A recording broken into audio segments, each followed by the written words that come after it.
अजंता यादव कुछ लोगों को भाजपा के उत्तरी मुंबई के उम्मीदवार पीयूष गोयल के चुनाव कार्यालय में ले गई और चुनाव कार्यालय के सामने सभी गलत कारण बताए।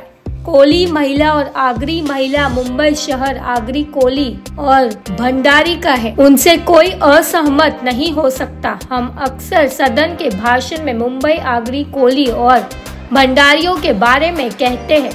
उनके नाम पर उनकी महिलाओं की तस्वीरें हाथ में बड़े हथियार के साथ दिखाते हैं और संदेश देते हैं सर तन से अलग, सर बदन से अलग, जो कि कांग्रेस की मानसिकता है। उन्होंने इसकी कॉपी दे दी है। वो पोस्टर पुलिस के कब्जे में।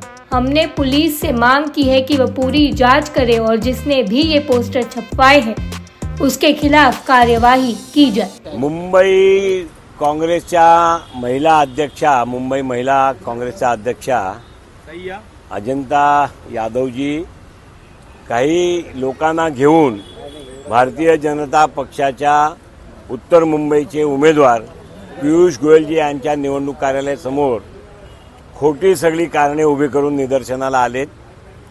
ज्या पद्धतीने एका व्यक्तीवरती कुठलेही आरोप जबरदस्तीने टाकायचे, हा काँग्रेसचा फ्रस्ट्रेशन आहे। हा फ्रस्ट्रेशन उभाट्याचे उद्धव ठाकरेंना पण आहे।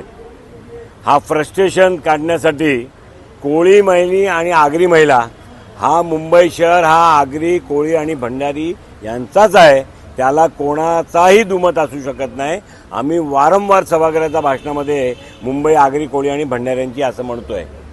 त्यांच्या नावाने त्यांच्या महिलाचा चित्र दाखवून हातात एक मोठा शस्त्र देऊन पीयूष गोयल यांचा मुंडका म्हणजे सर तन से अलग, सर बदन से अलग असा संदेश द्यायचा जी काँग्रेसची मानसिकता आहे ती जिहादी मानसिकता आहे।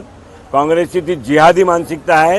त्याचा प्रतिकरूप त्यांनी ते एक पोस्टर दिलेत, पोलिसांच्या ताब्यात आहेत। भाड्याची माणसं बाहेरून आणून आगरी कोळी समाजाला बदनाम करण्याचं काम, आगरी कोळी समाजाला बदनाम करण्याचं काम काँग्रेसने केलं आहे।